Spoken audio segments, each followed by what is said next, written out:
الحمدللہ رب العالمین والصلاة والسلام علی رسول الانبیاء المرسلین اللہم صلی علی نبینا محمد وعلی آل محمد کما صلیت علی ابراہیم وعلی آل ابراہیم انکا حمید مجید اللہم بارک علی محمد وعلی آل محمد کما بارکت علی ابراہیم وعلی آل ابراہیم انکا حمید مجید۔ یا اللہ یا کریم، جو پڑھا جائے سنا جائے اس کو قبول فرما، جو اس میں غلطی ہو گئی وہ معاف فرما، اور جو کمی بیشی ہو گئی ہو اس کو بھی مددگزر فرما، اور یا اللہ ہمارے اخلاص کو قائم رکھ۔ کل ایک حدیث سناتے ہوئے صحابہ کا واقعہ اور حدیث سناتے ہوئے ایک لفظ کی غلطی ہو گئی تھی، اس لیے میں دوبارہ وہ حدیث پڑھ دیتا ہوں۔ حضرت فضالہ بن ابی فضالہ انصاری رضی اللہ عنہ فرماتے ہیں، سیدنا علی رضی اللہ عنہ یمبو میں بیمار تھے۔ میں اس کو یمبئی کہہ گیا، دیکھنے میں مجھ سے غلطی ہوئی۔ یمبو اصل میں جو مدینہ منورہ کے قریب جو ہے شہر، اسی کا تھا۔ مجھے ایک ساتھی کا پھر میسج بھی آیا، اللہ ان کو جزائے خیر دے۔ یمبو میں بیمار تھے اور اب بیماری کافی شدید تھی۔ میں اپنے والد کے ساتھ ان کی عیادت کرنے گیا۔ حضرت فضالہ کہتے ہیں، میرے والد صاحب نے ان سے کہا، آپ یہاں کیوں ٹھہرے ہوئے ہیں؟ آپ کا یہاں انتقال ہو گیا تو آپ کے پاس صرف جوہینہ کے دیہاتی ہوں گے، آپ تھوڑی سی تکلیف فرما کر مدینہ تشریف لے آئیں، چلیں۔ اگر آپ کا وہاں انتقال ہوا تو آپ کے ساتھی آپ کے پاس ہوں گے جو آپ کی نماز جنازہ پڑھیں گے۔ میرے والد ابو فضالہ رضی اللہ عنہ بدری صحابیوں میں سے تھے، اس لیے حضرت علی رضی اللہ عنہ کی نگاہ میں ان کا بڑا مقام تھا۔ حضرت علی رضی اللہ عنہ نے فرمایا، مجھے یقین ہے کہ میرا اس بیماری سے انتقال نہیں ہوگا، کیونکہ حضور نے مجھے یہ بتایا تھا کہ جب تک میں امیر نہ بنایا جاؤں اور پھر یہ میری داڑھی میرے اس سر کے خون سے رنگی نہ جائے، اس وقت تک میں نہیں مروں گا۔ احمد کی روایت ہے۔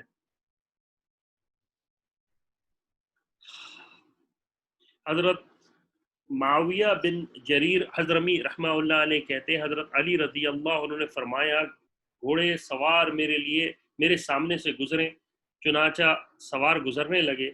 پھر حضرت علی رضی اللہ عنہ کے پاس ابن ملجم گزرا اور حضرت علی نے اس سے اس کا نام اور نسب پوچھا۔ اس نے اپنے باپ کے علاوہ سب کا نام بتا دیا۔ حضرت معاویہ بن جریر حضرمی رحمہ اللہ علیہ کہتے ہیں، حضرت علی رضی اللہ عنہ نے فرمایا، گھوڑے سوار میرے سامنے سے گزرے، چنانچہ گھوڑ سوار گزرنے لگے۔ پھر حضرت علی رضی اللہ عنہ نے ابن ملجم سے، یعنی ابن ملجم جب حضرت علی رضی اللہ عنہ کے سامنے سے گزرا تو حضرت علی رضی اللہ عنہ نے اس کا نام اور نسب پوچھا۔ اس نے اپنے باپ کے علاوہ سب کا نسب بتایا۔ حضرت علی رضی اللہ عنہ فرمایا، تم غلط کہتے ہو۔ پھر اس نے اپنے باپ کا نام لیا۔ حضرت علی رضی اللہ عنہ نے فرمایا، اب تم نے ٹھیک کہا، حضور نے مجھے بتایا تھا کہ میرا قاتل یہودیوں میں سے ہوگا۔ یہ ابن ملجم یہودی تھا۔ حضرت علی رضی اللہ عنہ نے اس سے کہا، چلے جاؤ۔ ابن عدی و ساکر کی روایت ہے۔ حضرت عبیدہ رحمہ اللہ علیہ کہتے ہیں کہ جب حضرت علی رضی اللہ عنہ نے ابن ملجم کو دیکھتے تو یہ اشعار پڑھتے، میں اسے عطیہ دینا چاہتا ہوں جو مجھے قتل کرنا چاہتا ہے۔ ابن عبد الرزاق نے اس کو روایت کیا ہے۔ حضرت ابو طفیل رحمہ اللہ علیہ کہتے ہیں، میں سیدنا علی رضی اللہ عنہ کے پاس تھا، ان کے پاس عبد الرحمن بن ملجم آیا۔ حضرت علی رضی اللہ عنہ نے حکم دیا اسے عطیہ دیا جائے، پھر اپنی داڑھی کی طرف اشارہ کرتے ہوئے فرمایا، اس داڑھی کو اوپر کے حصے کے خون سے رنگنے سے اس بدبخت کو کوئی نہیں روک سکتا۔ ابن ملجم وہ تھا جس نے سیدنا علی رضی اللہ عنہ کو شہید کیا تھا۔ پھر حضرت علی رضی اللہ عنہ نے یہ اشعار پڑھے، تو موت کے لیے اپنی کمر کس لے، کیونکہ موت تمہیں ضرور آئے گی، اور جب قتل تمہاری وادی میں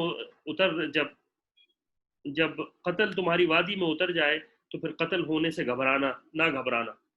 حضرت ام عمارہ رضی اللہ عنہا جنہوں نے حضرت عمار کی پرورش کی تھی، وہ بیان کرتی ہیں، ایک مرتبہ حضرت عمار رضی اللہ عنہ بیمار ہو گئے تو کہنے لگے، اس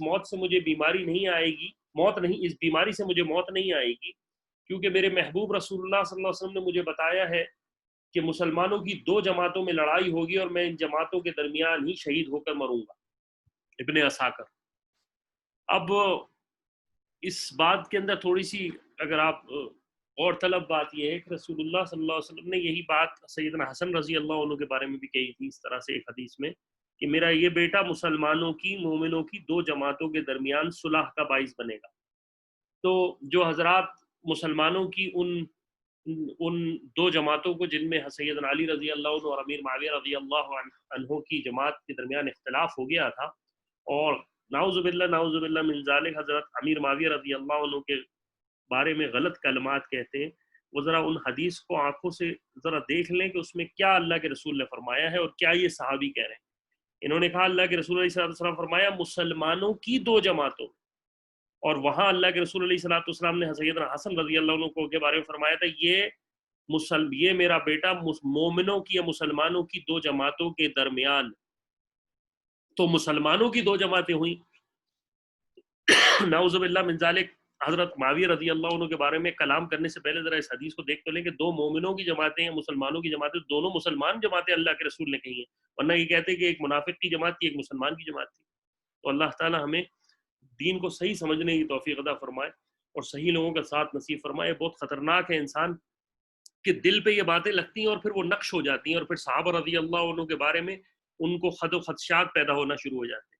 تو بہت اہم ضرورت بات اس بات کی ہے کہ اس کے بارے میں جو ہے وہ اپنا صحیح عقیدہ بھی رکھا جائے اور اب صحیح اہل علم سے اس کو سیکھا بھی جائے، تو کہ اس کو سمجھ لیا جائے اگر کوئی ایسی بات ہو، کیونکہ انسان کو جو ہے وہ ذرا سی باتیں جو ہے انسان کے دل پہ لگتی ہیں اور پھر وہ صحابہ رضی اللہ عنہ کے بارے میں غلط باتیں سوچنے لگتا ہے۔ بہت خطرناک مسئلہ ہے، تو اس بارے میں اللہ تعالی ہمیں بچائے ان تمام باتوں سے۔ صحابہ رضی اللہ عنہ کہ اللہ کے رستے کے شوق کے شہادت کے قصوں میں حضرت عمار رضی اللہ عنہ کا قول گزر چکا ہے کہ حضور نے مجھ سے فرمایا کہ دنیا میں تیرا آخری توشہ دودھ کی لسی ہوگی، دودھ کی لسی ہوگی۔ جنگ صفین کے دن حضرت عمار رضی اللہ عنہ لڑ رہے تھے لیکن شہید نہیں ہو رہے تھے۔ اس وقت ان کے حضرت علی کے پاس جانے کا قصہ گزر چکا ہے، اور ان کا یہ قول بھی گزرا کہ اے امیر المومنین یہ فلاں دن ہے، یعنی حضور علیہ الصلوۃ والسلام نے مجھے جس دن شہید ہونے کی خوشخبری دی تھی وہ یہی دن ہے۔ حضرت علی رضی اللہ عنہ جن نے جواب دیتے ہوئے فرماتے ارے اپنے خیال کو اس جانے دو، اس طرح 3 مرتبہ کہا۔ پھر ان کے پاس دودھ لایا گیا، یعنی عمار رضی اللہ عنہ کے پاس دودھ لایا گیا، پھر فرمایا حضور رسول اللہ صلی اللہ علیہ وسلم نے کہا تھا کہ دودھ ہی وہ چیز ہوگی جس سے میں دنیا میں جاتے وقت سب سے آخری میں پیوں گا، پھر کھڑے ہو کر جنگ کی یہاں تک کہ شہید ہو گئے۔ یہ صحابہ رضی اللہ عنہ کی یقین تھے، سیدنا علی رضی اللہ عنہ کا بھی یقین تھا کہ رسول اللہ صلی اللہ علیہ وسلم نے جو بات کی ہے وہ حق ہے، اور یہی بات جو ہے وہ ان صحابہ رضی اللہ عنہ میں تھی کہ سید اللہ کے رسول علیہ الصلوۃ والسلام کی بات کو ایسی مانتے تھے کہ دنیا ادھر سے ادھر ہو جائے، رسول اللہ صلی اللہ علیہ وسلم کا کہا ہوا جو ہے وہ غلط نہیں ہو سکتا۔ حضرت ابراہیم بن اشتر رحمہ اللہ علیہ اپنے والد سے نقل کرتے ہیں جب ابو ذر غفاری رضی اللہ عنہ کا وقت قریب آیا تو ان کی بیوی رونے لگی۔ انہوں نے کہا اپنی بیوی سے تم کیوں رو رہی ہو؟ اس نے کہا میں اس لیے رو رہی ہوں کہ مجھے آپ کو دفن کرنے کی طاقت نہیں، اور نہ ہی میرے پاس اتنا کپڑا ہے جو آپ کے دفن کے لیے کافی ہے۔ سیدنا ابو ذر غفاری رضی اللہ عنہ شہر سے باہر کے علاقے میں، حضرت عثمان رضی اللہ عنہ کے زمانے میں وہ مدینہ چھوڑ کے چلے گئے تھے اور باہر کے علاقے میں جنگل میں کسی دور علاقے بیابان میں آپ اپنی بیوی کے ساتھ رہتے تھے۔ تو اسی کا قصہ ہے کہ آپ کا جب انتقال کا وقت قریب آیا تو ان کی بیگم رونے لگی، تو اور انہوں نے کہا میرے پاس تو نہ کوئی آپ کو کفن دینے والا ہے اور نہ کفن کا کپڑا ہے۔ تو حضرت ابو ذر غفاری رضی اللہ عنہ نے کہا مت رو، کیونکہ میں نے رسول اللہ صلی اللہ علیہ وسلم کو کچھ لوگوں کو فرماتے ہوئے سنا اور ان لوگوں میں بھی شامل تھا۔ آپ علیہ الصلوۃ والسلام نے فرمایا تم لوگوں میں سے ایک آدمی کی موت جنگل بیابان میں آئے گی اور اس کے جنازے میں مسلمانوں کی ایک جماعت شریک ہوگی۔ اب ان لوگوں میں سے ہر ایک کا انتقال کسی نہ کسی بستی میں ہوا اور مسلمانوں کے مجمع میں ہوا، لہٰذا اب میں ہی ایسا ہوں جسے جنگل بیابان میں موت آئے گی۔ یعنی یقین دیکھیں صحابہ رضی اللہ عنہ کا کہ موت کے وقت کے ان صحابہ کو دیکھا اور ان کے بارے میں کہا تو فرمایا کہ اب میری ہی موت جنگل میں آئے گی۔ اللہ کی قسم نہ تو میں غلط کہہ رہا ہوں اور نہ حضور علیہ الصلوۃ والسلام نے مجھ سے غلط بات کی، لہٰذا آنے جانے کے عام راستے کی طرف دیکھو۔ ان کی بیوی نے کہا حاجیوں کے قافلے جا چکے ہیں، رستے بند ہو چکے ہیں۔ بہرحال وہ ایک ٹیلے پر چڑھ کر کھڑی ہو جاتی ہیں اور رستے کی طرف دیکھتی، جب کوئی نظر نہ آتا تو واپس آ کر تیمارداری میں لگ جاتی ہیں اور پھر ٹیلے پر چڑھ کر دیکھتی۔ وہ ایسے ہی کر رہی تھی کہ اچانک انہوں نے دیکھا ایک جماعت جسے ان کی سواریاں تیزی سے چلی جا رہی ہیں، وہ اپنے کجاوے میں بیٹھے ایسے لگ رہے ہیں جیسے گدھ ہوں۔ ان کی بیوی نے کپڑے سے ان کو اشارہ کیا تو وہ دیکھ کر ان کی طرف آئے، یہاں تک کہ ان کے پاس آ کر کھڑے ہو گئے اور پوچھا کیا بات ہے؟ ان کی بیوی نے کہا ایک مسلمان مر رہا ہے، کیا آپ اس کے کفن کا انتظام کر سکتے ہیں؟ ان لوگوں نے پوچھا وہ مسلمان کون ہے؟ انہوں نے بتایا ابو ذر رضی اللہ عنہ ہے۔ یہ سنتے ہی وہ سب کہنے لگے ہمارے ماں باپ ابو ذر پر قربان ہوں، اور کوڑے مار کر سواریاں تیز دوڑائیں اور ابو ذر رضی اللہ عنہ کے پاس پہنچ گئے۔ ابو ذر رضی اللہ عنہ نے فرمایا تمہیں خوشخبری ہو، اور پھر انہیں حضور علیہ الصلوۃ والسلام کی وہی حدیث سنائی۔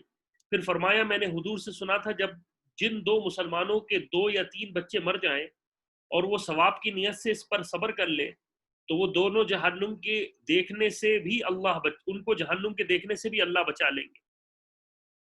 تم لوگ سن رہے ہو، اگر میرے پاس کفن کے لیے کوئی کپڑا ہوتا تو مجھے اسی میں کفن دیا جاتا، ایسے ہی میری بیوی کے پاس کفن کے قابل کوئی کپڑا ہوتا تو مجھے اس میں کفن دیا جاتا۔ ہمارے پاس تو کفن کا کپڑا بھی نہیں، اس لیے آپ لوگ کفن کا کپڑا دیں۔ لیکن میں اللہ اور اسلام کا واسطہ دے کر کہتا ہوں تم میں سے جو آدمی امیر یا چودھری یا نمبردار یا قاصد رہا ہو مجھے کفن نہ دے۔ تو ان لوگوں میں سے ہر ایک آدمی کوئی نہ کوئی منصب پہ رہ چکا تھا، صرف ایک انصاری جوان ایسا تھا جس نے ان میں سے کوئی کام نہ کیا تھا۔ اس نے کہا میں آپ کو کفن دوں گا کیونکہ آپ نے جتنی باتیں کی ہیں میں ان میں سے کوئی کام نہیں کیا، یعنی میں نہ کوئی قاصد رہا نہ کوئی منصب میرے پاس رہا۔ میں نے یہ چادر اوڑھ رکھی ہے اور میرے تھیلے میں 2 کپڑے ہیں جنہیں میری ماں نے کاٹ کر میرے لیے بنا تھا، میں ان تینوں کپڑوں میں آپ کو کفن دوں گا۔ حضرت ابو ذر رضی اللہ عنہ نے فرمایا ہاں مجھے کفن دے دیں، مجھے ضرور کفن دینا۔ چنانچہ انصاری نے انہیں کفن دیا۔ راوی حضرت ابراہیم رحمہ اللہ علیہ کہتے ہیں اس جماعت میں حضرت حجر بن ادبر اور میرے والد مالک بھی تھے، اور یہ سب یمن کے لوگ تھے۔ ابن سعد نے اس کو روایت کیا ہے۔ حضرت ابن مسعود رضی اللہ عنہ کہتے ہیں جب حضرت عثمان رضی اللہ عنہ نے حضرت ابو ذر غفاری رضی اللہ عنہ کو زبدہ بستی کی طرف بھیج دیا اور تقدیر کی لکھی موت ان کو آنے لگی۔ اصل میں ابو ذر غفاری رضی اللہ عنہ جو تھے وہ بہت سخت تھے فتویٰ دینے کے معاملے میں، اور ان کے نزدیک جہاں تک مجھے یاد پڑتا ہے، میری عقل اور جو میں نے سنا ہے کام کرتی ہے، ان کے نزدیک ایک مسلمان کے گھر میں اگر رات کو کچھ بچا ہوا ہے اور وہ صدقہ نہیں کرتا تو وہ جو کچھ رکھا ہے وہ سب غلط ہے۔ اور وہ سیدنا امیر معاویہ رضی اللہ عنہ جو کہ گورنر تھے، انہوں نے وہاں سخت فتوے ابو ذر غفاری رضی اللہ عنہ نے دیے۔ تو سیدنا امیر معاویہ رضی اللہ عنہ نے حضرت امیر عثمان رضی اللہ عنہ کو خط لکھا کہ آپ ابو ذر غفاری رضی اللہ عنہ کو بلا لیں، یہ ہم پہ فتوے بہت سخت فتوے ہمیں دیتے ہیں اور ہم حلال مال رکھتے ہیں لیکن ان کے نزدیک اتنا سخت معاملہ ہے۔ تو سیدنا عثمان رضی اللہ عنہ نے ان کو واپس مدینے بلا لیا، لیکن حضرت ابو ذر غفاری رضی اللہ عنہ تقوی اور معیار مطلب اتنی آپ کی فتاوی اتنے سخت تھے کہ سیدنا عثمان رضی اللہ عنہ نے کہا کہ حضرت آپ کے فتاوی جو ہے نا وہ مطلب بہت زیادہ سخت ہے۔ تو بہرحال اس کے بعد سیدنا ابو غفاری رضی اللہ عنہ، اللہ تعالیٰ ان کی قبر پہ اربوں اور خربوں رحمتیں کرے، وہ مدینے سے چلے گئے تھے اور پھر ایک دور علاقے میں جنگل میں رہنے لگے تھے۔ تو اور حضرت عثمان رضی اللہ عنہ نے ابو ذر غفاری رضی اللہ عنہ کو زدہ بستی کی طرف بھیج دیا اور تقدیر کی لکھی موت ان کو آنے لگی۔ اس وقت ان کے پاس صرف ان کی ایک بیوی اور ان کا غلام تھا، تو انہوں نے دونوں کو وصیت کی کہ جب میرا انتقال ہو جائے تو تم دونوں میرے غسل دینا اور پھر مجھے کفن دینا، پھر میرے جنازے کو رستے میں رکھ دینا۔ جو پہلا قافلہ آپ لوگوں کے پاس سے گزرے انہیں بتا دینا کہ یہ حضور کے صحابی ہیں، ابو ذر ہیں، ان کے دفن کرنے میں ہماری مدد کرو۔ چنانچہ جب ان کا انتقال ہو گیا تو ان دونوں نے غسل دے کر کفن کا پہنا کر ان کا جنازہ رستے میں درمیان میں رکھ دیا۔ اتنے میں عبداللہ بن مسعود رضی اللہ عنہ عراق کی ایک جماعت کے ساتھ وہاں پہنچے۔ یہ لوگ عمرہ کرنے جا رہے تھے، ان کے اونٹ جنازے پر چڑھنے ہی لگے تھے کہ وہ لوگ رستے میں جنازہ دیکھ کر گھبرا گئے۔ حضرت ابو ذر غفاری رضی اللہ عنہ کے غلام نے کھڑے ہو کر کہا یہ نبی کے صحابی ابو ذر رضی اللہ عنہ ہیں، ان کے دفن کرنے میں ہماری مدد کرو۔ یہ سن کر عبداللہ بن مسعود رضی اللہ عنہ چیخ مار کر رونے لگے اور فرمانے لگے حضور نے سچ فرمایا تھا کہ ابو ذر تو اکیلا چلے گا اور اکیلا ہی مرے گا اور اکیلا اٹھایا جائے گا۔ اور پھر ان کے ساتھی سواریوں سے اترے اور انہیں دفن کیا۔ پھر عبداللہ ابن مسعود رضی اللہ عنہ نے اپنے ساتھیوں کو ابو ذر غفاری رضی اللہ عنہ والی وہ حدیث سنائی، اور حضور علیہ الصلوۃ والسلام نے تبوک جاتے ہوئے حضرت ابو ذر غفاری رضی اللہ عنہ کو جو کچھ کہا تھا وہ سب کچھ بتایا. اللہ تعالیٰ بہت جلیل القدر اور بڑے صحابہ میں آپ کا شمار ہوتا تھا، اور اللہ نے ان کو اتنا تقوی سے نوازا تھا کہ جس کی نظیر ملنا مشکل ہے. اسی لیے آپ بہت سخت جو آپ کا فقہ تھا، جو رولنگز آپ کی تھی، وہ بہت زیادہ جو ہے وہ ادھر سے ادھر بالکل حضرت سیدنا ابو ذر غفاری رضی اللہ عنہ برداشت نہیں کرتے. یعنی ایک مسلمان کے گھر میں کچھ ہو ہی نہیں سکتا رات کو سونے سے پہلے، وہ سب کو سب صدقہ کرنا ہے. حضور علیہ الصلوۃ والسلام کی حضرت جعفر بن ابی طالب اور ان کی اولاد حضرت زید بن حارثہ رضی اللہ عنہ اور حضرت ابن رواحہ رضی اللہ عنہ کے لیے دعائیں. طبرانی اور ابن عساکر میں ابن عباس رضی اللہ عنہ سے اور احمد ابن عساکر میں حضرت عبداللہ بن جعفر رضی اللہ عنہ سے روایت ہے کہ حضور علیہ الصلوۃ والسلام نے دعا فرمائی ہے جعفر کی اولاد، اے اللہ جعفر کی اولاد میں تو اس کا خلیفہ بن جا. ابن سعد اور احمد وغیرہ میں ہے حضرت عبداللہ بن جعفر رضی اللہ عنہما سے روایت ہے کہ حضور نے 3 مرتبہ یہ دعا فرمائی، اللہ تو جعفر کے اہل و عیال میں اس کا خلیفہ بن جا، اور اس کے بیٹے عبداللہ کی خرید و فروخت میں برکت عطا فرما. اور ابن شیبہ میں حضرت شعبی رحمہ اللہ علیہ سے منقول ہے کہ بلقاء کے علاقے غزوہ موتا میں حضرت جعفر بن طالب جب شہید ہو گئے تو حضور نے دعا فرمائی، اے اللہ اب تک تو اپنے جتنے نیک بندوں کا خلیفہ بنا ہے ان سب سے زیادہ اچھی طرح سے تو جعفر کے اہل و عیال کا خلیفہ بن جا. حضرت جعفر رضی اللہ عنہ غزوہ موتا کے جنگ موتا میں شہید ہو گئے تھے، اور رسول اللہ صلی اللہ علیہ وسلم کو سیرت میں جو صاحب جنہوں نے سیرت سنی ہوگی یا انہوں نے پڑھا ہوگا، اللہ کے رسول علیہ الصلوۃ والسلام کو غیب سے اللہ تعالیٰ نے وہ سب کچھ اللہ تعالیٰ نے سامنے دکھا دیا، لائیو دکھا دیا، جو کہ موتا میں ہوا. اور اللہ کے رسول علیہ الصلوۃ والسلام نے فرمایا اس وقت عبداللہ بن رواحہ شہید ہو گئے، اور اس کے بعد جو ہے وہ سب سے پہلے شاید طلحہ رضی اللہ عنہ شہید ہوئے، اس کے بعد جعفر رضی اللہ عنہ شہید ہوئے، اس کے بعد عبداللہ بن رواحہ رضی اللہ عنہ شہید ہوئے. اس کے بعد اللہ کے رسول نے فرمایا اب جو علم جس کے پاس آیا ہے اللہ تعالیٰ نے اپنی تلوار نکال لی، یعنی خالد بن ولید رضی اللہ عنہ کے بارے میں فرمایا. تو جعفر رضی اللہ عنہ کے بارے میں اللہ کے رسول علیہ الصلوۃ والسلام نے مدینہ منورہ میں فرما دیا کہ شہید ہو گئے. اس کے بعد اللہ کے رسول علیہ الصلوۃ والسلام حضرت جعفر رضی اللہ عنہ کے گھر پر پہنچے، اور اس وقت جعفر رضی اللہ عنہ کے بچوں کو لپٹا کر آپ علیہ الصلوۃ والسلام رونے لگے. ان کی بیوی نے سوال کیا یا رسول اللہ جعفر کی کوئی خبر آئی ہے؟ تو اللہ کے رسول علیہ الصلوۃ والسلام کی آنکھوں سے ٹپک رہے تھے، اور آپ نے کہا اللہ تعالیٰ نے جعفر کو شہادت عطا فرما دی. جعفر رضی اللہ عنہ کی جو اہلیہ تھی وہ بہت رونے لگیں، اور اللہ کے رسول علیہ الصلوۃ والسلام اس کے بعد اپنی بیٹی سیدنا فاطمہ رضی اللہ عنہا کے گھر آئے اور فرمایا بیٹی جعفر رضی اللہ عنہ شہید ہو گئے. تو بڑی لمبی اس کی موتا کے واقعے کا آپ کو قسم مل جائے گا، اس میں آپ کو پتہ چلے گا. لیکن یہ حضرت جعفر رضی اللہ عنہ کی اولاد کو آپ علیہ الصلوۃ والسلام نے اس وقت دعا دی تھی، اور عبداللہ بن عباس رضی اللہ عنہ انہی میں سے ہیں جن کو اللہ کے رسول علیہ الصلوۃ والسلام نے قرآن کے بارے میں دعا دی تھی. حضرت ابو میسرہ رضی اللہ رحمہ اللہ علیہ کہتے ہیں جب زید بن حارثہ اور جعفر اور عبداللہ بن رواحہ رضی اللہ عنہ کی شہادت کی خبر پہنچی تو حضور نے کھڑے ہو کر ان تینوں کے حالات بیان کیے، اور ابتدا حضرت زید سے دعا فرمائی اور فرمایا یا اللہ زید کی مغفرت فرما، اے اللہ زید کی مغفرت فرما، اے اللہ زید کی مغفرت فرما. اس کے بعد فرمایا اللہ جعفر اور عبداللہ کی مغفرت فرما.